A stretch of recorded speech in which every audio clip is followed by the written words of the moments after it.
හොඳයි. ඔබ මේ එකතු වී සිටින්නේ පවුල්තුමාගේ යවුම් පත්‍ර කියන්නා වූ පාඩමත් සමගයි. අද දවසේදී අපි කතා කරන්නට යන මාතෘකාව තමයි පවුල්තුමා විසින් ලියූ සභාවන් වලට ලියූ ලිපි ගැන. මේ ලිපිවලදී අපි ගොඩාක් ගැඹුරෙන් ගොඩාක් දේවල් කතා කරන්න යන්නේ නැහැ. මොකද ඕගොල්ලන්ගේ පළවෙනි ක්‍රියාකාරකමේදී මම මේ ලිපි ගැන ඕගොල්ලන්ට හැඳින්වීමක්, ඒ වගේම මේ ලිපිවල පරමාර්ථය මොකක්ද, මේ ලිපිවල තේමාව මොකක්ද කියන එක ගැන ඕගලන්ට ක්‍රියාකාරකමක් දුන්නා පොතක් කියවන්න. ඉතින් ඒ නිසා මේ ලිපිවලින් සභාවන් වලට ලියූ ලිපිවලින් විශේෂිත කරුණු කිහිපයක් පිළිබඳව මේ වීඩියෝ එක අහලා ඔබත් එක්ක මම කතා කරන්න සූදානම් වෙලා සිටිනවා. හොඳයි, අපි බලමු මේ සභාවන් වලට යවූ ලිපිවල තිබෙන විශේෂත්වයන් මොනවාද කියලා. පළවෙනි විශේෂත්වය තමයි මේ ලිපි තුලින් සභාවන් වල ලිව්වා ලිපි තුලින් පවුල්තුමා පෙන්වලා දෙනවා සභාව කියන්නේ ක්‍රිස්තුස් වහන්සේගේ ශරීරය සහ උන්වහන්සේ ඇවිල්ලා සභාවේ හිස. එතකොට මෙතනදී පවුල්තුමා පෙන්වන දේ තමයි සභාවයි ක්‍රිස්තුස් වහන්සේ අතර තියෙන ඕන සම්බන්ධතාවය සහ ක්‍රිස්තුස් වහන්සේට සභාව ගැන තිබෙනා වූ අධිකාරීත්වය එහෙම නැත්නම් ආධිපත්‍ය. ඒ වගේම සභාව ක්‍රිස්තුස් වහන්සේට දක්විය යුතු යටහත්කම ගැන මෙන්න මේ සම්බන්ධතාවය ගැන පවුල්තුමා මේ ලිපි වලින් පැහැදිලිවම අපිට පෙන්වලා දෙනවා. ඊළඟට ගැලවීම ගැන විශේෂ කාරණා කිහිපයක්ම මේ සභාවන් වලට යවුවා ලිපිවල පවුල්තුමා කතා කරනවා. ඒ වගේම තමයි ක්‍රිස්තුස් වහන්සේව අපි විසින් දැන ගැනීම සහ උන්වහන්සේව අනිත් අයට අපි විසින් හඳුන්වා දීම. එහෙම නැත්නම් උන්වහන්සේව අපි මේ පොළොව තුල කිතුණුවන් ලෙස ක්‍රිස්තුස් වහන්සේගේ ශරීරය ලෙස නියෝජනය කිරීම ගැන පවුල්තුමා මේ ලිපි වලින් සභාවන් වලට සභාවන් දැනුවත් කරනවා. ඉතින් මේ සභාවන් වලට යවූ ලිපි එදා සභාවන් වලට විතරක් නෙමෙයි, ඔබ මේවට අවධානය දුන්නොත් බයිබලයේ අනිත් හැම පොතක් වගේම මේ ලිපි අදටත් වර්තමාන ක්‍රිස්තියානි සභාවට ඒ වගේම අනාගතයේ ක්‍රිස්තියානි සභාවට ඍජුවම කතා කරනවා. මොකද ක්‍රිස්තුස් වහන්සේගේ ශරීරයේ විදියට ජීවත් වෙන අපි අපේ වගකීම තේරුම් අරගෙන උන්වහන්සේ ඉදිරියේ ජීවත් වෙන එකත්, උන්වහන්සේව නියෝජනය කරමින් සේවය කරන එකත් දෙවියන් වහන්සේ අපෙන් බලාපොරොත්තු වෙන සේවයක් බැවින් මේ ලිපි එදා වගේම අදටත් ජීවමානව අපට කතා කරනවා. සභාවන් වලට ලියූ ලිපිවල අපි පළවෙනියටම බලන්න යන්නේ රෝම සභාවට ලිව්වා ලිපිය ගැන. මේකේ පැහැදිලිවම කතෘ ඇවිල්ලා පවුල්තුමා. මේක ලියවෙන්නේ ක්‍රිස්තු වර්ෂ 57 දී පමණ කියන විශ්වාසය තිබෙනවා. ඒ වගේම තමයි මෙම පොත ලබන්නේ රෝමේ හිටියා වූ සභාව. මේ රෝමේ හිටිය සභාව ඇවිල්ලා යුදෙව් සහ අන්‍ය ජාතීන්ගෙන් පිරුණා වූ සභාවක්. හැබැයි වැඩි වශයෙන්ම අන්‍ය ජාතීන් හිටිය සභාවක් තමයි රෝම සභාව. මේක තිබ්බේ රෝම නගරේ. ඉතින් මේ සභාවට තමයි පාවුල්තුමා මේ ලිපිය ලියන්නේ. එතකොට අපි බලමු මේ රෝම ලිපියේ තිබෙනා වූ තේමාවන් මොනවාද කියලා. පළවෙනි තේමාව තමයි දෙවියන් වහන්සේගේ විශ්වාසවන්තකම ගැන පාවුල්තුමා මේ රෝම ලිපියේදී කතා කරනවා. දැන් මේ දෙවියන් වහන්සේගේ විශ්වාසවන්තකම ගැන කතා කරද්දී පාවුල්තුමා පාවිච්චි කරන කාරණේ තමයි ගිවිසුමට දෙවියන් වහන්සේ දක්වන විශ්වාසවන්තකම. එහෙම නැත්නම් අපි මේකට කියනවා ඉංග්‍රීසියෙන් දෙවියන් වහන්සේගේ God's faithfulness to his covenant. ඒ කියන්නේ දෙවියන් වහන්සේ උන්වහන්සේ ඇති කරගත්තා වූ ගිවිසුමට උන්වහන්සේ දක්වන විශ්වාසවන්තකම ගැන තමයි පාවුල්තුමා මේකේ කේන්ද්‍ර තේමාවක් විදිහට කතා කරන්නේ. එතකොට මේ දෙවියන් වහන්සේගේ විශ්වාසවන්තකම ගැන පෙන්වන්නට පාවුල්තුමා පාවිච්චි කරනවා ආබ්‍රහම්ත් එක්ක දෙවියන් වහන්සේ ඇති කරගත්ත ගිවිසුමේ ඉඳන් කොහොමද උන්වහන්සේ විශ්වාසවන්තකම උන්වහන්සේගේ ගිවිසුමට පවත්වන්නේ කියන එක පාවුල්තුමා පැහැදිලිවම පෙන්නනවා. මොකද මේ රෝම ලිපියේ ප්‍රධාන මාතෘකාවක් තමයි ගැලවීම කියන මාතෘකාව. එතකොට මේ ගැලවීම කියන මාතෘකාව ගැන හොඳ දේව ධාර්මික අවබෝධයක් දෙන්න තමයි පාවුල්තුමා මේ ආබ්‍රහම්ගේ ගිවිසුමේ ඉඳන් දෙවියන් වහන්සේ කොහොමද උන්වහන්සේගේ දරුවන්ට ඒ ගිවිසුමේ විශ්වාසවන්තකම උන්වහන්සේ ලැබුවේ කියන එක පාවුල්තුමා පැහැදිලිවම මේ පොත තුල පෙන්නනවා. ඊළඟට ධර්මිෂ්ඨකම ගැන පාවුල්තුමා මේ ලිපියේදී කතා කරනවා. මේ ලිපියේදී ධර්මිෂ්ඨකම ගැන කතා කරනකොට පාවුල්තුමා පෙන්නලා දෙනවා ධර්මිෂ්ඨකම කියලා කියන්නේ උපයා ගන්න පුළුවන් දෙයක් නෙමෙයි. නමුත් ඒක දෙවියන් වහන්සේගෙන් ලැබෙන දීමනාවක් කියලා. ඒ වගේම තමයි මේ ධර්මිෂ්ඨකම මිනිස්යන්ගේ ශක්තියෙන් හෝ දෙවියන් වහන්සේ මිනිස්යාට දුන්න ව්‍යවස්ථාව පැවැත්වීමෙන් පමණක් ලබාගත හැකි දෙයක් නෙමෙයි කියන එක පාවුල්තුමා පෙන්වලා දෙනවා. අපි දන්නවා පාවුල්තුමා මෙතනදී පාවුල්තුමා කියන්න උත්සාහ කරන දේ තමයි ධර්මිෂ්ඨකම දෙන්නේ දෙවියන් වහන්සේ. ඒක අපිට අපේ ශක්තියෙන් හරි ව්‍යවස්ථාවේ තියෙන නීති පැවැත්වීමෙන් පමණක් හරි ඒක අපිට උපයා ගන්න බෑ. පාවුල්තුමා මෙහෙම කියන්න හේතුව තමයි මේ වෙනකොට රෝම සභාවේ තිබ්බ එක ප්‍රශ්නයක් තමයි ඔවුන් හිතුවා ඔවුන් කරන යහපත් ක්‍රියාවන් නිසා ඔවුන්ට ධර්මිෂ්ඨ වෙන්න පුළුවන් කියලා. ධර්මිෂ්ඨකම උපය ගන්න පුළුවන් කියලා. හැබැයි පාවුල්තුමා පෙන්වලා දෙනවා රෝම ලිපියේදී ධර්මිෂ්ඨකම කියන්නේ අපිට අපේ ශක්තියෙන් හරි අපේ යහපත් ක්‍රියාවන් වලින් හරි උපයා ගන්න පුළුවන් දෙයක් නෙමෙයි. ඒක අපි දෙවියන් වහන්සේගෙන් ලබන දීමනාවක් කියලා. ඉතින් ඔබ යම් අවස්ථාවක ධර්මිෂ්ඨකම ගැන කතා කරනවා නම් උගන්වනවා නම් මම යෝජනා කරනවා රෝම ලිපිය ඔබට අතිශයින්ම වැදගත් පොතක්. ඒ වගේම පාවුල්තුමා මේ රෝම ලිපියේදී කතා කරනවා සමාදානය කිරීම කියන මාතෘකාව. සමාදානය කිරීමේ සේවය ගැන පාවුල්තුමා කතා කරනවා. මේ සමාදානය කිරීම කියන මාතෘකාව යටතේ පාවුල්තුමා කතා කරන විශේෂ කාරණයක් තමයි සභාවේ එකිනෙකා අතර තිබිය යුතු සමාදානය. දැන් මම ඔබට හැඳින්වීමේදී කිව්වා මේ රෝම ලිපිය ලබන්නේ රෝමේ සිටිය සභාව. එතකොට මේ සභාවේ යුදෙව්වෝ හිටියා, අන්‍ය ජාතිකයන් හිටියා. එතකොට වැඩිපුරම හිටියේ අන්‍ය ජාතිකයන්. එතකොට අපිට දකින්න පුළුවන් අපිට හිතන්න පුළුවන් යුදෙව්වෝයි අන්‍ය ජාතිකයෝ එකට ඉද්දි එතන කොයි වගේ ස්වභාවයක් තියේද කියලා. මොකද යුදෙව්වෝ කියලා කියන්නේ අන්‍ය ජාතිකයන් තරයේ ප්‍රතික්ෂේප කරපු කොටසක්. ඒගොල්ලන් උදාහරණයකට අන්‍ය ජාතීන් ආබ්‍රහම්ගේ ඇදහිල්ලේ දරුවන් කියලා ඔක්කත් පිළිගන්න කැමති නැති කොටසක් තමයි යුදෙව්වරුන්. නමුත් ඉතින් මේ වගේ වාතාවරණයක් තියෙන පසුබිමක් තියෙන සභාවකට තමයි පාවුල්තුමා මේ ලිපිය ලියන්නේ. එතකොට මේ වෙලාවේදී පාවුල්තුමා මේ සමාදානය කිරීම කියන සේවයේ තියෙන වැදගත්කම ගැන පාවුල්තුමා කතා කරනවා. ඒ අතරින් එකිනෙකෙනා අතර සමාදානය තියෙන්න ඕන කියන එක පාවුල්තුමා ඍජුවම කතා කරනවා. අපි දන්නවා සභාවක් තුල සමාදානය කියන එක නැත්තම් ඒ සභාව වර්ධනය වෙන්නේ නැහැ. ඒ සභාව ආදර්ශමත් සභාවක් වෙන්න යන්නේ නැහැ. ඒතර මතක තියාගන්න ඔබ යම් සභාවක නායකයෙක් නම් එහෙම නැත්නම් යම් රැළක ඔබ නායකයෙක් නම් මතක තියාගන්න ඔබේ රැළේ ඔබේ සභාවේ සමාදානය ගැන ඔබට ඔබ අවධානය දෙන්නේ නැත්නම් ඔබගේ සේවයේ අවසානය වැඩි ඈතක නෙවෙයි. ඉතින් ඒ නිසා මේ සමාදානය එකිනෙකා අතර තිබිය යුතු සමාදානය ගැන නිතරම අවධානය දෙන්න. ඒ වගේම එකිනෙකා අතර තියෙන්න ඕන සමාදානයට ඔබගේ ජීවිතයේ හේතුවක් වෙන්නත් ඔබ කිතුණු සේවක සේවිකාවන් විදියට සලස්වන්ට. ඔබව හේතුවක් කරන්නට අනිත් අයට සමාදානයේ වීම සඳහා. බෙදුම්වාදිකමට ඔබව හේතුවක් වෙන්න ඉඩ තියන්න එපා. එකිනෙකෙනා අතර ගැටුම් ඇතිවීමට ඔබව හේතුවක් වෙන්න ඉඩ තියන්න එපා. ඔබගේ වචන, ඔබගේ ප්‍රකාශන, ඔබ සේවය කරන ආකාරය, ඔබගේ ආකල්ප එකිනෙකෙනා අතරේ සමාදානය ඇති කරන්නට හේතුවක් වීමට අවශ්‍යයක් මිස එකිනෙකා අතර බෙදුම්වාදිකම ඇති කරන්නට ඔබගේ ජීවිතයේ හේතුවක් වෙන්න ඉඩ තියන්න එපා. ඒ නිසා නිතරම අපි අපේ ජීවිතය ගැන අවධානයෙන් සිටින්න ඕන. ඊළඟට රෝම පොත ඇවිල්ලා දේව ධාර්මිකභාවයෙන් පොහොසත් වුණ පොතක් විදියට ලිපියක් විදියට තමයි හඳුන්වලා දෙන්නේ. මේක ගැඹුරු දේව ධර්මයක් තියෙන ලිපියක්. මේ දේව ධාර්මික ලිපියේ මම ඒකෙන් අදහස් කරන්නේ අනිත් ලිපි දේව ධාර්මික නෑ කියන එක නෙමෙයි. නමුත් දේව ධාර්මික තත්වයෙන් භාවයෙන් ඉතාමත් ගැඹුරු ලිපියක් තමයි මේ රෝම ලිපිය කියලා කියන්නේ. එතකොට මේ රෝම ලිපියේ අපි දකිනවා විශේෂ දේව ධාර්මික වචන තියෙනවා. ධර්මිෂ්ඨ කරනු ලැබීම, ඇදහිල්ල, පාපය, අනුග්‍රහය, ගැලවීම, ධර්මිෂ්ඨකම මේ වගේ දේව ධර්මයට සම්බන්ධ විශේෂ වචන කිහිපයක් ගැනම පාවුල්තුමා කතා කරනවා. එහෙම නැත්නම් පාවුල්තුමා විසින් හඳුන්වලා දෙනවා.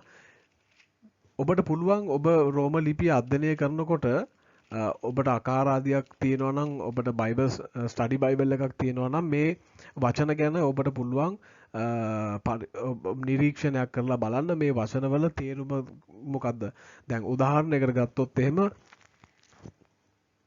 ධර්මිෂ්ඨ කරනු ලැබීම කියලා කියන්නේ මොකද්ද? ධර්මිෂ්ඨ කරනු ලැබීම කියලා කියනකොට අපිට පැහැදිලිවම තේරුම් ගන්න පුළුවන් මේක ඇවිල්ලා දෙවියන් වහන්සේ විසින් අපේ ජීවිතය තුළ කරන දෙයක්. ඊළඟට ඇදහිල්ල කියන්නේ මොකක්ද? අපි දන්නවා ඇදහිල්ල කියලා කියන්නේ අපිට නොපෙනෙන දේ ගැන අපිට තියෙන බලාපොරොත්තුව තමයි ඇදහිල්ල කියලා කියන්නේ. එහෙම නැත්නම් දිගින් දිගටම දෙවියන් වහන්සේව විශ්වාස කරන එක, උන්වහන්සේව තදින් අල්ලගෙන සිටින එක, ඒක තමයි ඇදහිල්ල කියලා කියන්නේ. අපි දන්නවා පාපය කියලා කියන්නේ දෙවියන් වහන්සේගෙන් වෙන්වීම. නොපනත්කම කියන එක විදියට හඳුන්වනවා පාපය පාවුතුමා විසින්. ඒ වගේම තමයි අපි දන්නවා ගැලවීම කියලා කියන්නේ සමායන අනුග්‍රහය කියලා කියන්නේ දෙවියන් වහන්සේ අපිට දක්වන ප්‍රේමයේ එක කොටසක්, එක අංගයක්. ඒ කියන්නේ අනුග්‍රහය කියලා කියන්නේ අපි දෙවියන් වහන්සේගෙන් සමාව ලබන්නට වටින්නේ නැති ස්වභාවයක ඉද්දි දෙවියන් වහන්සේ අපිට ලබා දෙන සමාව, අපිට ලබා දෙන ප්‍රේමය තමයි අනුග්‍රහය කියලා කියන්නේ. උන්වහන්සේ අපිට සමාව දීලා උන්වහන්සේ නැවත වතාවක් අපිට අපේ ජීවිත නිවැරදි කරගන්න දෙන අවස්ථාව තමයි අනුග්‍රහය කියලා කියන්නේ. අපි ඉංග්‍රීසියෙන් කියන second chance කියලා. උන්වහන්සේ දෙන දෙවෙනි අවස්ථාව තමයි අනුග්‍රහය කියලා කියන්නේ.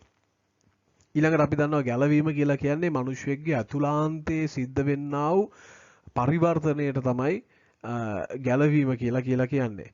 ඒ වගේම තමයි ධර්මිෂ්ඨකම කියලා කියන්නේ දෙවියන් වහන්සේත් එක්ක පවත්වගෙන යන නිවැරදි සම්බන්ධතාවය තමයි ධර්මිෂ්ඨකම කියලා කියන්නේ. ඉතින් මේ වගේ කරුණු වැදගත් දේව ධාර්මික කරුණු ගැන පවුල්තුමා මේ රෝම ලිපියේ කතා කරනවා. මේ රෝම ලිපියෙන් අපිට ලැබෙන අභියෝග වලින් මම ඔබත් එක්ක එක අභියෝගයක් බෙදා ගන්න කැමතියි. ඒක තමයි රෝම ලිපියේ දේව ධාර්මික භාවය ඔබට වැටහෙනවද? ඔබ මේ රෝම ලිපිය කියෙව්වොත් ඔබට එකපාරම මේ රෝම ලිපියේ තිබෙන සමහර දේවල් තේරුම් ගන්නට බැරි වෙන්න පුළුවන්. මොකද ගැඹුරු දේව ධර්මයක් මේකේ තියෙන නිසා. ඔබ හිතන්න ඔබට මේ දේව ධාර්මික භාවය මේ රෝම ලිපිය තුල වැටහෙනවද? ඒ වගේම මේක වෙන කෙනෙක්ට කියා දෙන්න ඔබට හැකියාව තියනවද? ඔබගේ උත්තරේ නෑ කියන එක නම් ඔබට තියෙන අභියෝගය තමයි ඔබට මේක වැටහෙනකම්, ඒ වගේම ඔබට තව කෙනෙක්ට මේ රෝම ලිපිය කියා දෙන්න පුළුවන් වෙනකම් මේ රෝම ලිපිය අධ්‍යයනය කරන්න. බයිබලයේ පොතක් දේව ධර්මයෙන් ගැඹුරු වුණා කියලා ඒක අපිට තේරුම් ගන්න අමාරුයි කියලා ඒක අතාරින එක නෙමෙයි අපිට තියෙන අභියෝගය. අපිට තියෙන අභියෝගය තමයි ඒ නොතේරෙන දේ තේරුම් යනකම් ඒක අධ්‍යයනය කිරීම. මොකද අපි බැඳිලා ඉන්නවා මිනිසයන්ට නිවැරදි දේව ධර්මය උගන්වන්න. නැත්නම් රෝම පොත කියලා කියන්නේ සභාවකට දේව ධර්මයේ උගන්වන්න පාවිච්චි කරන්න පුළුවන් ඉතාමත් වැදගත් පොතක්. එහෙම නැත්නම් පාවුතුමාගේ ලිපියක්. එතකොට ඔබට ගන්න පුළුවන් එක අභියෝගයක් තමයි මේ රෝම පොත තව කෙනෙක්ට කියා දෙන්න පුළුවන් වන තරමට ඔබට වැටහෙනකම් ඔබ මේ රෝම ලිපිය අධ්‍යයනය කරන්න. ඊළඟ කාරණේ තමයි මේ රෝම ලිපියේ පාවුල්තුමා 16 වෙනි පරිච්ඡේදයේ පාවිච්චි කරනවා මනුෂ්‍යයන් ගැන කතා කරන්න. මනුෂ්‍යයන්ත් එක්ක තියෙන සම්බන්ධතාවය, මනුෂ්‍යයන් අතර තියෙන සම්බන්ධතාවය ගැන කතා කරන්න පාවුල්තුමා මේ රෝම ලිපියේ 16 වෙනි පරිච්ඡේදය පාවිච්චි කරනවා. එතකොට මනුෂ්‍යයන් එක්ක තියෙන සම්බන්ධතාවය ගැන විශේෂ අවධානයක් පාවුල්තුමා දෙනවා කියලා අපිට මේකෙදි දකින්න පුළුවන්. දෙවෙනි අභියෝගය තමයි ඔබට මේ වෙනකොට අනිත් මනුෂ්‍යයන්ත් එක්ක තියෙන සම්බන්ධතාවය කොයි වගේද? ඔබගේ පවුලයත් එක්ක, ඔබගේ දෙමව්පියන් එක්ක, ඔබගේ භාර්යාව, ස්වාමි පුරුෂයා, ඔබගේ දරුවන් එක්ක ඔබට තියෙන සම්බන්ධතාවය කොයි වගේද? අසල්වාසීන් එක්ක ඔබට තියෙන සම්බන්ධතාවය කොයි වගේද? ගමේ මනුෂ්‍යයන්ත් එක්ක ඔබට තියෙන සම්බන්ධතාවය, සභාවේ මනුෂ්‍යයන්ත් එක්ක ඔබට තියෙන සම්බන්ධතාවය කොයි වගේද? අපි මනුෂ්‍යයන්ත් එක්ක සම්බන්ධතාවයන් පවත්වන්නට කැමති නැත්නම් අපිට දෙවියන් වහන්සේගේ සේවයේ යෙදෙන්න බෑ. මොකද අපි සේවය කරන්නේ මනුෂ්‍යයන්ට මිසක් ගස්ගල් වලට නෙමෙයි. අපිව දෙවියන් වහන්සේ කැඳවලා තියෙන්නේ සමාජයේ ඉන්න මිනිස්සුන්ට සේවය කරන්න මිසක් බිත්තිය හතරකින් කොට උන කොටසකට සේවය කරන්න විතරක් නෙමෙයි. ඒ නිසා මතක තියාගන්න ඔබ දෙවියන් වහන්සේට සේවය කරන්න කැමැත්තෙන් සිටින කෙනෙක් නම් මනුෂ්‍යයන්ත් එක්ක ඔබට තියෙන සම්බන්ධතාවය ගැන නිතරම ඔබ අවධානය දෙන්න ඕන. ඔබට මනුෂ්‍යයන්ත් එක්ක තියෙන සම්බන්ධතාවය එච්චර යහපත් නැත්තම් ඔබ විනාඩියකට නැවතිලා ඒ ගැන හිතලා දෙවියන් වහන්සේ ඉදිරියේ ඔබට මනුෂ්‍යයන්ත් එක්ක තියෙන සම්බන්ධතාවය නිවැරදි කරගන්න. මොකද යේසුස් වහන්සේ සේවය කරේ සමාජයේ හිටිය මනුෂ්‍යයන්ට. සමාජයට යන්නේ නැතුව මනුෂ්‍යයන්ත් එක්ක සම්බන්ධකම් පවත්වන්නේ නැතුව අපට සේවයේ යෙදෙන්න බෑ. ඉතින් මේ කාරණාවන් ගැන ඔබගේ අවධානය දෙන්න. ඊළඟට 1 කොරින්ති ලිපිය. පාවුල්තුමා මේක ලියනවා ක්‍රිස්තු වර්ෂ 54 හෝ 55 කියන අදහස තමයි තිබෙන්නේ. ඒ වගේම මේක ලබන්නේ කොරින්තයේ සිටිය සභාව. මේකේ තේමාවන් ගැන කතා කරොත් පාවුල්තුමා මේ කොරින්ති ලිපියේදී මේ බෙදීම් ගැන පාවුල්තුමා කතා කරනවා. ඒ කියන්නේ කොරින්තියේ සභාවට තිබ්බ එක ප්‍රශ්නයක් තමයි මේ බෙදීම්. බෙදීම් කියලා කියන්නේ එකිනෙකනා අතර තිබ්බව බෙදීම් ගැන පාවුල්තුමා කතා කරනවා. ඒකට හේතුව තමයි මේ වෙනකොට ඒ කියන්නේ පාවුල්තුමා මේ ලිපිය ලියනකොට මේ සභාව අතරේ බෙදීම් ඇතිකරන්න වෙනම කණ්ඩායමක් හිටිය බවට පාවුල්තුමාගේ ලිපියේ සමහර ස්ථානවලදී සඳහන් කරනවා සාක්ෂි පෙන්වලා දෙනවා. එතකොට පාවුල්තුමා පෙන්නනවා සභාව තුල එකමුතුකම තියෙන්න ඕනේ. ඒ කියන්නේ බෙදීම් වලට සභාව තුල ඉඩ නොදිය යුතු බව පාවුල්තුමා පැහැදිලිවම මේ කොරින්ති ලිපියේදී පළවෙනි කොරින්ති ලිපියේදී පාවුල්තුමා පැහැදිලි කරලා පෙන්වනවා. ඒ වගේම තමයි පාවුල්තුමා පෙන්වනවා ඒ කියන්නේ මේ බෙදීම් ඇති කරපු ආකාරය තමයි එක කොටසක් පෙන්වුවා ඔවුන් ආත්මිකව පුෂ්ටිමත් වුණ අය විදියට ඔවුන් ආත්මිකව වර්ධනය වුණ අය විදියට ඒ වගේම ඔවුන් ආත්මිකව දැනුම තිබ්බ අය විදියට ඒ විදියට තමුන්වම උසස් කරගත්ත කණ්ඩායමක් හිටියා. මේ නිසා සභාවේ හිටිය දුර්වලයන්ව ඔවුන් හෙලා දැක්කා. නමුත් පාවුල්තුමා පෙන්නලා දෙනවා දෙවියන් වහන්සේට පුළුවන් කියලා දුර්වලයන්ව කොන්වුන මිනිස්යන්ව වැටුණ මිනිස්යන්ව පාවිච්චි කරන්නට දෙවියන් වහන්සේට පුළුවන් බව දෙවියන් වහන්සේ එවැනි අයව උන්වහන්සේගේ රාජ්‍යයේ පාවිච්චි කරන බව පාවුල්තුමා පැහැදිලිවම මේ ලිපිය තුලින් පෙන්වලා දෙනවා. එතකොට මේ බෙදුම්වාදී කමට හේතු වුණා කරුණු වලට පාවුල්තුමා පැහැදිලිවම මේ එක කොරින්ති ලිපියේදී කතා කරන බව අපිට පේනවා. එතකොට මතක තියාගන්න ඔබගේ රැළ තුල ඔබගේ සභාව තුල බෙදීම් ඇතිවෙන කාරණාවන් තිබෙනවා නම් පාවුල්තුමා වගේ ඔබට වගකීමක් තියෙනවා ඒ කාරණාවන් වලට ඍජුවම තරයේ කතා කරන්න. ඔබ ඒවා කතා නොකර සිටිනවා නම් ඔබ ඒවා විමසන්නේ නැතුව සිටිනවා නම් ඔබගේ සභාවන් තුළ බෙදුම්වාදීකම රජ කරන්නට ඔබ විසින්ම හේතුවක් ලබා දෙන බව අමතක කරන්න එපා. කිසිම අවස්ථාවක බෙදුම්වාදීකම් ඇතිවන කිසිම කාරණයකට වර්ධනය වෙන්න ඉඩ තියන්න එපා. ඒක වර්ධනය වෙන්න ප්‍රථමයෙන් ඔබ සභාවේ නායකයෙක් හෝ වගකීමක් ඇති පුද්ගලයෙක් විදියට ඒ පිළිබඳව කතා කරන එක, ඒ ප්‍රශ්න වලට ආමන්ත්‍රණය කරන එක ඔබගේ වගකීම බව නිතරම පැහැදිලිව තේරුම් ගන්න. ඊළඟට කිතුණුවන්ගේ හැසිරීම ගැන පාවුල්තුමා මේ ලිපියේදී සභාවට කතා කරනවා. කිතුණුවන් විදියට යහපත් ජීවිතයක් ගත කර යුතු බව පාවුල්තුමා පැහැදිලිවම කතා කරන. එතකොට මේ කාරණේදී කිතුණුවන්ගේ ජීවිතය ගැන කතා කරනකොට පාවුල්තුමා පැහැදිලි කරලා දෙනවා කිතුණුවෙක්ගේ ජීවිතයේ දෙවියන් වහන්සේත් එක්ක තියෙන සම්බන්ධතාවයට හානි කරන්න පුළුවන් හැම පැතිකඩක් ගැනම පාවුල්තුමා පැහැදිලිවම කතා කරනවා. එතකොට පාවුල්තුමා මෙතනදී පාවුල්තුමා පැහැදිලිවම කතා කරනවා මේ කිතුණු ඇදහිල්ලට විරුද්ධ වුණා වූ ඇදහිලි ක්‍රම ඒ වගේම අන්‍ය ජාතිකයන්ගේ ක්‍රම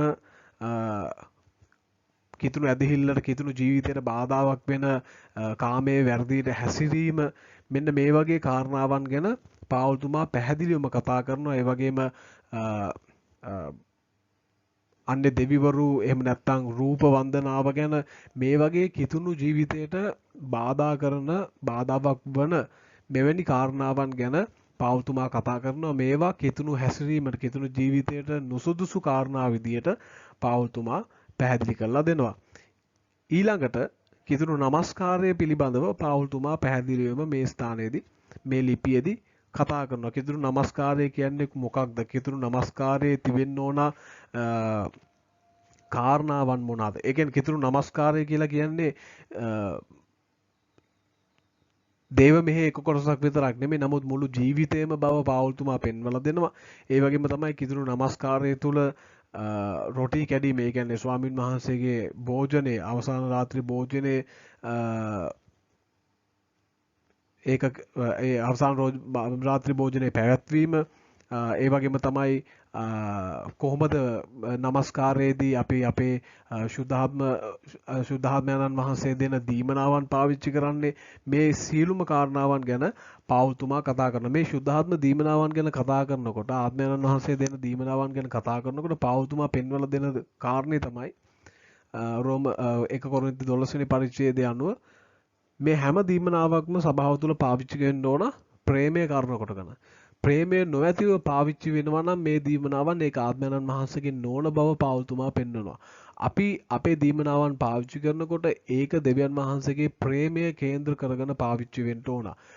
1 කොරින්ති පොතේ 12 වෙනි පරිච්ඡේදයේ මේකට හොඳම උදාහරණය. ඔබ දන්නවා ප්‍රේමය ගැන කතා කරන පරිච්ඡේදය තමයි 1 කොරින්ති 12 වෙනි පරිච්ඡේදය. මේ පරිච්ඡේදේ පාවුල්තුමා පාවිච්චි කරන්නේ අපි සේවය කරනකොට අපි කිතුණන් විදියට අපේ ආත්මික දීමනාවන් පාවිච්චි කරනකොට ඒවා කොහොමද ප්‍රේමය ඇතුව පාවිච්චි කරන්න කියන එක තමයි පාවුල්තුමා පෙන්වලා දෙන්නේ. අපේ ආත්මික දීමනාවන් තව කෙනෙක්ගේ වැටීමට හේතුවක් වෙන්න අවශ්‍ය නැහැ. තව කෙනෙක්ට ඒක බාධාවක් වෙන්න හොඳ නැහැ. විශේෂයෙන් පාවුල්තුමා කියනවා අන්‍ය භාෂාව වුණත් කතා කරනකොට අපි තුල ප්‍රේමය නැත්තම් අපි ඒක පාවිච්චි කරන්නේ තව කෙනෙක්ට කරදරයක් වෙන විදියට කියලා. ඉතින් අපි කොච්චර අවධානයක් දෙන්න ඕනද අපේ ආත්මික දීමනාවන් පාවිච්චි වෙද්දී අපි සේවය කරද්දී අපි කොච්චර අවධානයක් දෙන්න ඕනද කියන එක පාවුල්තුමා මේ කොටසේදී පැහැදිලිවම කතා කරනවා. ඊළඟට යේසුස් වහන්සේගේ නැවත නැගිටීම ගැන පාවුල්තුමා මේ ලිපිය තුල කතා කරනවා. ඒකට හේතුව තමයි සමහර අය මේ ක්‍රිස්තුස් වහන්සේගේ නැවත නැගිටීම ප්‍රතික්ෂේප කරපු අවස්ථාවන් තිබ්බා මේ කොරින්තිය සභාව තුළ. එතකොට පාවුල්තුමා ක්‍රිස්තුස් වහන්සේගේ නැවත නැගිටීම ගැන පාවුල්තුමා පැහැදිලිවම පෙන්වලා දෙනවා ක්‍රිස්තුස් වහන්සේ නැවත නැගිට්ටා කියන එක. ඒ වගේම ක්‍රිස්තුස් වහන්සේගේ නැවත නැගිටීම තුළ සභාවට තියෙන ආශිර්වාදය මොකද්ද? සභාවට ඒකේ තියෙන වැදගත්කම මොකද්ද? ක්‍රිස්තුස් වහන්සේගේ නැවත නැගිටීමෙන් සභාවට වෙලා තියෙන බලපෑම කුමක්ද? මේ කාරණාවන් ගැන පැහැදිලිවම පාවුල්තුමා කතා කරනවා. ඒ වගේම මේ නැවත නැගිටීම පිළිබඳව විශේෂ දේව ධර්මයක් මේ 1 කොරින්ති ලිපිය තුල අපිට පැහැදිලිවම දකින්න පුළුවන්. පාවුල්තුමා මේකෙදි කරන්න උත්සාහ කරන දේ තමයි සභාව දිරිමත් කරන්න පාවුල්තුමා උත්සාහ කරනවා. අපිට ඉන්නේ මැරිච්ච දෙවි කෙනෙක් නෙමෙයි නමුත් මරණය පරාජය කරලා නැවත නැගිටුණ දෙවි කෙනෙක් කියන කාරණය ගැන පාවුල්තුමා සභාවට දිරිමත් කිරීමක් කරනවා. ක්‍රිස්තුස් වහන්සේ ජීවමානව අපිත් එක්ක ඉන්න උන්වහන්සේ නැවත මලුන්ගේ නැගිට්ට නිසා ක්‍රිස්තුස් වහන්සේ ජීවමානව සභාවත් එක්ක ඉන්නවා. සභාවත් එක්ක උන්වහන්සේ ක්‍රියා කරනවා කියන එක පාවුල්තුමා පැහැදිලිව මේ නැවත නැගිටීම කියන මාතෘකාව යටතේ පෙන්වා දීමින් සභාව ධෛර්යමත් කරන බව අපිට 1 කොරින්ති ලිපියේ දකින්න පුළුවන්. ඒ වගේම තමයි අපේ පුද්ගලික සේවයට අපිට ගන්න පුළුවන් අභියෝගයක් තමයි මේ 1 කොරින්ති ලිපිය තුලින් මතක තියාගන්න අපි අනිත් අයට දක්වන ප්‍රේමය අපගේ ආත්මිකත්වයේ මැනීමට සුදුසුම මිනුම් දණ්ඩක් ලෙස 1 කොරින්ති ලිපිය අපිට පෙන්වලා දෙනවා. ඔබට තේරුම් ගන්න ඕන නම් ඔබ කොච්චර ආත්මිකද කියලා ඔබ හිතලා බලන්න ඔබ අනිත් අයට දක්වන ප්‍රේමය කොයි වගේද කියලා. ඔබ සේවය කරද්දී ඔබ ආත්මික දීමනාවන් භාවිතා කරනකොට ඔබ අනිත් අයට දෙවියන් වහන්සේ ගැන කතා කරනකොට ඔබ සාමාන්‍ය කිතුණුවෙක් විදිහට සමාජයේ ජීවත් වෙනකොට ඔබ වටා ඉන්න මිනිස්යන්ට දක්වන ප්‍රේමය කොයි වගේද කියන එක ඔබ විසින්ම විමසා බැලුවා නම් ඔබගේ ආත්මික தত্ত্বය ඔබ ඉන්න ආත්මික தত্ত্বය කුමක්ද කියලා ඔබටම තේරුම් ගන්නට පුළුවන්. මොකද ප්‍රේමය කියලා කියන්නේ ක්‍රිස්තුස් වහන්සේ ඉගැන්වුවා වූ උන්වහන්සේගේ ධර්මයේ තියෙනා වූ ප්‍රධානම කාරණයක්. උන්වහන්සේගේ ඉගැන්වීම් වල කේන්ද්‍රය තමයි ප්‍රේමය. උන්වහන්සේ පෙන්වලා දෙනවා අපි කෙනෙක්ට උදව් කරත් අපි ඒක කරන්නේ ප්‍රේමය නිසා. අපි කෙනෙක්ව විනය කරත් අපි ඒක කරන්නේ ප්‍රේමය කරුණු කරගෙන ප්‍රේමය කියන එක අපේ ජීවිතේ හැම දෙයකටම සම්බන්ධයි කියන එක යේසුස් වහන්සේ උන්වහන්සේගේ ඉගැන්වීම් වල පෙන්නපු දෙයක්. එතකොට පාවුල්තුමාගේ ඉගැන්වීම් ඇවිල්ලා යේසුස් වහන්සේගේ ඉගැන්වීම් වලට විරුද්ධ වුණ දෙයක් නෙවෙයි. උන්වහන්සේගේ ඉගැන්වීම් තුල ගොඩ නැගුණු ඉගැන්වීම් තමයි පාවුල්තුමාගේ ඉගැන්වීම. එතකොට පාවුල්තුමාගේ ඉගැන්වීම් වලත් පාවුල්තුමාගේ දේශනවලත් කේන්ද්‍රය තමයි ප්‍රේමය කියන එක. එතකොට මතක තියාගන්න අපේ ජීවිතයේ අපේ ආත්මිකත්වයේ මනින්ට අපිට සුදුසුම මිනුම් දණ්ඩක් තමයි අපි අනිත් අයට දක්වන ප්‍රේමය. අපි මිනිස්යන්ට ප්‍රේම නොකර අපි දෙවියන් වහන්සේට ප්‍රේම කරනවා කියලා කියනවා නම් එතන ප්‍රේමය නැහැ. හැබැයි අපි දෙවියන් වහන්සේට ප්‍රේම කරනවා නම් අපි මිනිස්යන්ටත් ප්‍රේම කරන්න අවශ්‍යයි. ඒ නිසා ඔබ අනිත් අයට දක්වන ප්‍රේමය ගැන ඔබ ටික මොහොතක් හිතලා බලන්න.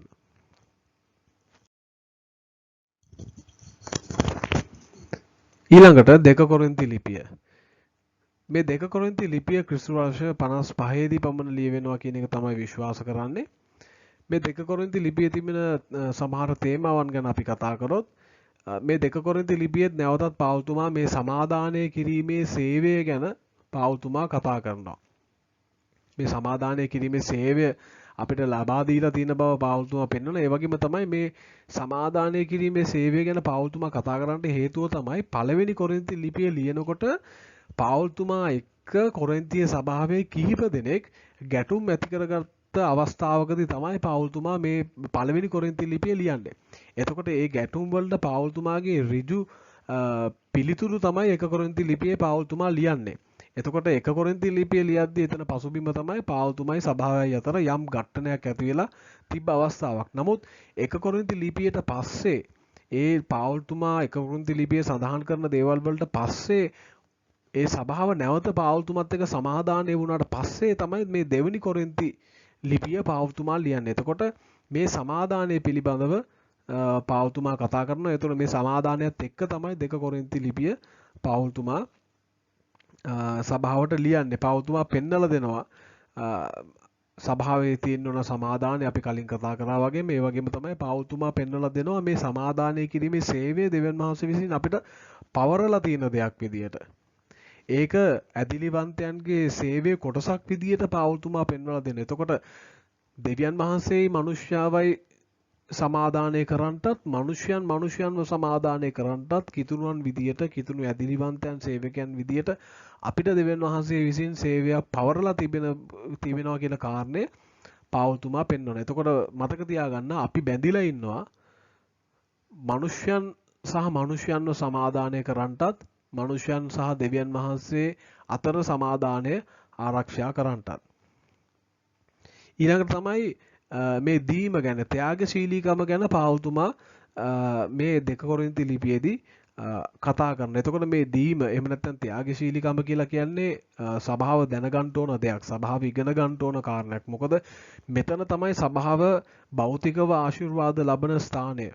මේක හරියට දැනගත්තේ නැත්නම් සභාව භෞතිකව ආශිර්වාද ලබන්නට යන්නේ නැහැ. එතකොට හැබැයි මේ දීම සහ ත්‍යාගශීලීකම පාවුල්තුමා මේ මාතෘකාව සභාවට කතා කරන්නේ ඒ වගේම මේ මාතෘකාව පාවිච්චි කරන්නේ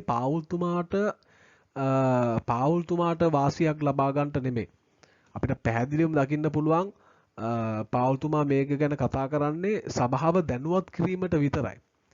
අපි දන්නවා වර්තමානයේ බොහෝ වෙලාවට දේශකවරුන් මේ මාතෘකාව දීම ත්‍යාගශීලීකම දසයෙන් කොටස කියන මාතෘකාව පාවිච්චි කරනවා තමුන්ට වාසි ලබා ගන්නට තමුන්ට භෞතික දේවල් ලබා ගන්න. නමුත් දේව වචනය අපිට එහෙම අපේ වාසියට පාවිච්චි කරන්න බෑ. හැබැයි අපි මේ දීම ත්‍යාගශීලීකම ගැන අපි සභාවට කතා කරන්න ඕන. මොකද මේ මාතෘකාව ගැන සභාව තේරුම් ගත්තොත් විතරයි ඔවුන් දෙවියන් වහන්සේගෙන් භෞතික ආශිර්වාද ලබන්නේ. ඉතින් ඔවුන් දෙවියන් වහන්සේගෙන් භෞතික ආශිර්වාද ලබලා ශක්තිමත් වෙන පිණිස මේ මාතෘකාව ගැන කතා කරන්නට අපිටත් වගකීමක් තිබෙන බව නිතරම මතක තබා ගන්න. හැබැයි මේ මාතෘකාව ගැන පාවුල්තුමා කතා කරා වගේ කතා කරන්න. තමුන්ගේ වාසියට නොවේ. නමුත් ඒක ඔබ විසින් කළ යුතු ඉගැන්වීමක්. ඒක ඔබගේ වගකීමක් විදියට සලකලා ඔබ සභාවට ඒක ගැන කතා කරන්න. ඊළඟට අපිට මේකෙන් ගන්න පුළුවන් අභියෝගයක් තමයි මතක තියාගන්න ඕන අපි ක්‍රිස්තුස් වහන්සේව නියෝජනය කරන අය. අපි උන්වහන්සේව නියෝජනය කරන උන්වහන්සේගේ තානාධිපතියෝ විදියට මේ 2 කොරින්ති ලිපිය සඳහන් කරනවා. මම ඔබට යම් උදාහරණයක් කියන්න. මේක සත්‍ය සිදුවීමක්. මේක යම් පොතක තිබ්බ කාරණයක්. එක කිතුණු කාන්තාවක් හිටියා. මේ කාන්තාව යම් අවස්ථාවකදී ඇය රාත්‍රියේ නිදාගෙන සිටිනකොට ඇය දකිනවා ඇය ඉන්න කාමරේ යම් ස්ථානයක ඉඳන් යම් යක්ෂාත්මක ස්වරූපයක් තියෙන කෙනෙක් ඇය දිහා බලාගෙන සිටිනවා. ඉතින් මේක දිගින් දිගටම රාත්‍රියන් කිහිපයක ඇය දකිනවා. ඇය බය වෙනවා. එක අවස්ථාවකදී දවස් කිහිපයකට පස්සේ එක අවස්ථාවකදී රාත්‍රියේදී ඇය නිදාගෙන ඉන්නකොට ඇයට තේරෙනවා යම් කෙනෙක් ඇය ළඟ හිටගෙන ඉන්නවා කියලා. ඉතින් ඇය ඒ වෙලාවේ ඇස්සල්ලා බලනකොට අර ඇය දැක්ක ඒ යක්ෂාත්මක ස්වරූපයක් තියෙන ඒ පුද්ගලයා ඇය ගාව හිටන් ඉන්නවා ඇය දකිනවා. මේ දකින අවස්ථාවේදී ඇය එකපාරටම බය වෙලා ඇය කියන දේ තමයි යේසුස් වහන්සේගේ නාමයෙන් යක්ෂයා දුරු වෙනවා. ඉතින් ඇය දකින්නේ කෙලිම යක්ෂයා විදියට ඇය ඒ හිටන් ඉන්න කෙනාව දකින්න නිසා ඇය යේසුස් වහන්සේගේ නාමයෙන් යක්ෂයාට අණ කරනවා දුරු වෙන්න කියලා. එතකොට මේ ඇය ගාව හිටගෙන හිටිය ඒ පුද්ගලයා ඇයට ලං වෙලා ඇයට දෙන උත්තරය තමයි මම යක්ෂයා නෙමෙයි. මම ඔබ තුලින් අනිත් අය දකින යේසුස් ක්‍රිස්තුස් වහන්සේ. මොකද්ද මේකේ අදහස? ඔබ මේක වැරදියට තේරුම් ගන්න එපා. මේක පොතක තිබ්බ සත්‍ය සිදුවීමක්. මොකද්ද මේකේ අදහස? ඇය කිතුණියෙක් විදියට ජීවත් වුණ ආකාරයෙන් ඇයගේ කිතුණු ජීවිතයෙන් ඇය ක්‍රිස්තුස් වහන්සේගේ නියෝජිතයෙක් එහෙම නැත්නම් තානාධිපතියෙක් විදියට ඇය ජීවත් වුණ විදියෙන් ඇය නියෝජනය කරේ ක්‍රිස්තුස් වහන්සේගේ සැබෑ රූපය නෙමෙයි. ඇය ජීවත් වුණ ජීවිතයෙන් නියෝජනය වුණේ ක්‍රිස්තුස් වහන්සේ ආලෝකයේ විදියට නෙමෙයි උන්වහන්සේ අන්ධකාරයේ විදියට. ඒතර ඇයගේ තිබ්බ වැරදි ගැන තමයි ක්‍රිස්තුස් වහන්සේ ඇයට මේ පණිවිඩය දුන්නේ. ඇයගේ ජීවිතෙන් ඇය අනිත් අයට දුන්න වැරදි ආදර්ශ ගැන තමයි ක්‍රිස්තුස් වහන්සේ මේ පණිවිඩය ඇයට දුන්නේ. ඇයගේ වැරදි ආදර්ශය ගැන තමයි ක්‍රිස්තුස් වහන්සේ මේ කතා කරේ. ඒතර මතක තියාගන්න අපි ගොඩාක් පරිස්සම් වෙන්න ඕන. අපි උන්වහන්සේගේ නියෝජිතයන් විදිහට මේ පොළවේ ඉන්නවා. උන්වහන්සේගේ තානාධිපතියන් විදිහට මේ පොළවේ ඉන්නවා. ඒතකොට අපි කියන කරන හැමදේම මතක තියාගන්න අපි අදහන ක්‍රිස්තුස් වහන්සේ කවුද? අපේ ජීවිතය තුළ ඉන්න ක්‍රිස්තුස් වහන්සේ කවුද කියන එකද අනිත් අයට නියෝජනය කරනු ලබන. ඒ නිසා මතක තියාගන්න අපි යහපත් දේවල් කරනවා නම් ක්‍රිස්තුස් වහන්සේ යහපත් විදිහට අනිත් මනුෂ්‍යයන් අපි තුලින් දකින. නමුත් අපි අයහපත් දේවල් කරනවා නම් අපි පාපයත් එක්ක ගනුදෙනු කරමින් කිතුණන් විදිහට මේ පොළවේ ක්‍රිස්තුස් වහන්සේව නියෝජනය කරනවා නම් ක්‍රිස්තුස් වහන්සේව අපි වැරදි විදිහට තමයි අනිත් මනුෂ්‍යයන්ට නියෝජනය කරන්නේ. ඉතින් ඒක කොච්චර අයහපත් දෙයක්ද අවාසනාවන්ත දෙයක්ද කියලා අපි තුලින්ම විමසලා බලන්න ඕනේ. නිසා මේක අපි අභියෝගයක් විදිහට අරගෙන අපේ ජීවිතයේ හැම පැතිකඩක්ම නිවැරදි කරගන්න අපි පුළුවන් තරම් උත්සාහ කරමු. අපි කතා කරන වචන, අපි හැසිරෙන විදිය, අපි සේවයට ගියාම කතා කරන දේවල්, අපි සේවය කරන ස්ථානවලදී හැසිරෙන විදිය, සභාවේ හැසිරෙන විදිය, අපි රහසිගතව අපේ ජීවිතේ අපි කරන දේවල්, මේ හැම දෙයක් ගැනම අපි විමසිල්ලෙන් සිටින්න ඕන. අපි මේ දේවල් ගැන අපි තේරුම් ගන්න ඕන. මොකද නැත්තම් අපිත් දවසක අවාසනාවන්ත විදියට ක්‍රිස්තුස් වහන්සේව අන්ධකාරයේ ස්වරූපයක් විදියට මේ පොළොවේ නියෝජනය කරයි. එතකොට ඒකද දවසකදී අපි ගණන් දෙන්න සිද්ධ වෙන බවත් අපි අපේ මතකයේ තබා ගන්න අවශ්‍යයි. ඊළඟ කාරණේ තමයි ත්‍යාගශීලීවන්ත. අපි හිතුණුවන් විදියට ත්‍යාගශීලීවන්ත වෙන්න ඕන. ත්‍යාගශීලීවන්ත වීමට අපිට බොහෝ මිල මුදල් අවශ්‍ය වෙන්නේ නැහැ, බොහෝ සැප සම්පත් අවශ්‍ය වෙන්නේ නැහැ, බොහෝ දේවල් අවශ්‍ය වෙන්නේ නැහැ.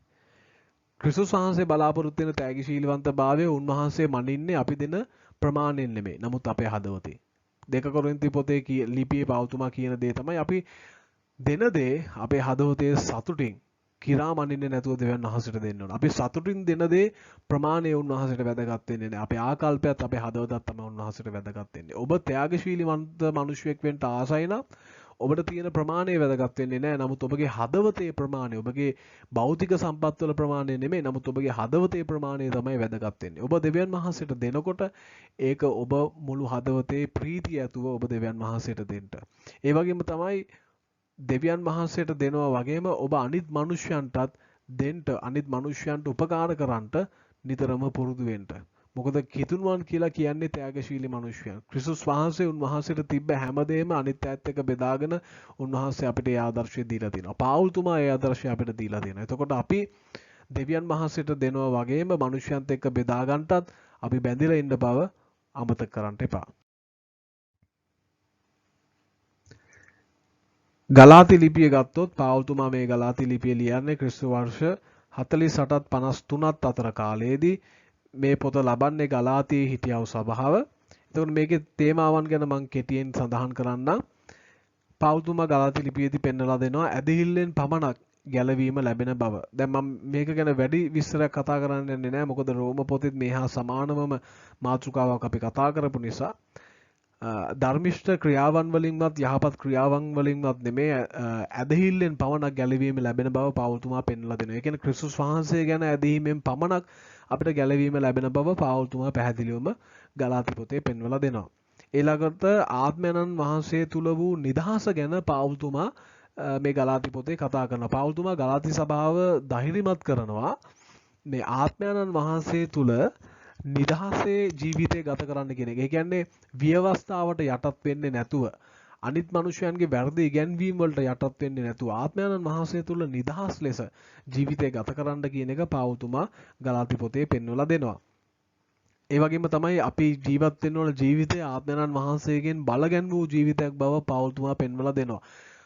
අපි කිතුණන් විදිහට ජීවත් වෙනකොට ආත්මයන්න් වහන්සේගේ මඟ පෙන්වීමට යටත්ව උන්වහන්සේගේ සැලැස්මට යටත්ව අපි ජීවත් වෙන්න ඕන. ඒක තමයි ආත්මයන්න් වහන්සේගෙන් බල ගැන්වුණු ජීවිතයක් කියලා කියන්නේ. ඒතර ආත්මයන්න් වහන්සේගේ මඟ පෙන්වීම ලබන්නටත් උන්වහන්සේගේ මඟ පෙන්වීමට යටත් වූ ජීවිතයක් ගත කරන්නටත් මතක තබා ගන්න ආත්මයන්න් වහන්සේට නිතරම අපි ඉඩ දෙන්න ඕන. ආත්මයයි අපේ ආත්මයන්න් වහන්සේ අපේ මාංශය අතර නිතරම යුද්ධයක් තියෙන බව පාවුල්තුමා පැහැදිලි කරලා දෙනවා. එතකොට ආත්මය මාංශයට විරුද්ධවත් මාංශයේ ආත්මික කාරණාවන් වලට විරුද්ධවත් සටන් කරන බව පාවුල්තුමා පැහැදිලිවම පෙන්වලා දෙනවා. එතකොට මේ යුද්ධයේදී මානසික තෘෂ්ණාවන් මානසික ආශාවන් සම්පූර්ණ කරන්න එපා කියන එක පාවුල්තුමා පැහැදිලිව අපිට පෙන්වලා දෙනවා. මොකද අපි මානසික ආශාවන් සම්පූර්ණ කරනවා නම් අපේ අවසානයේ වෙන්නේ විනාශය. නමුත් අපි ආත්මික ආශාවන් මේ යුද්ධයේදී සම්පූර්ණ කරනවා නම් අපේ අවසානයේ වෙන්නේ ක්‍රිස්තුස් වහන්සේ තුල සදාකාල ජීවනය. උන්වහන්සේගේ රාජ්‍යයේ දරුකම. ඉතින් ඒ නිසා මතක තියාගන්න අපේ ජීවිතේ අපි ආත්මයන්න් වහන්සේගෙන් බලගැන් වූ ජීවිතයක් විදියට ගත කරන්න අවශ්‍යයි කියන එක පාවුල්තුමා ගලාති ලිපියේදී කතා කරනවා. අපිට මේ ලිපිය තුලින් පුද්ගලිකව ලබා ගන්න පුළුවන් අභියෝගයක් තමයි ආත්මයන්න් වහන්සේ තුල වූ නිදහස අපි කොහොමද පාවිච්චි කරන්නේ?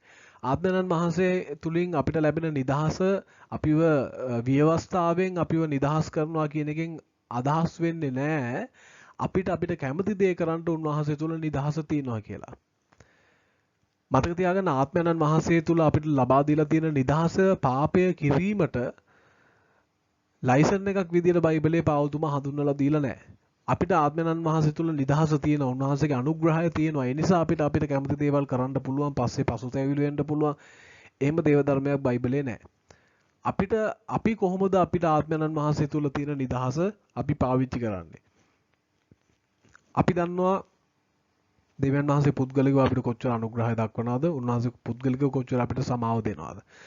එතකොට මේ උන්වහන්සේගේ අනුග්‍රහය අපි පාවිච්චි කරන්නේ කොහොමද? හොඳට හිතලා බලන්න. ආත්මයන්න් වහන්සේ අපිට දීලා තියෙන නිදහස අපි ඒක ඊටමත් සරල විදියට සලකනවා නම්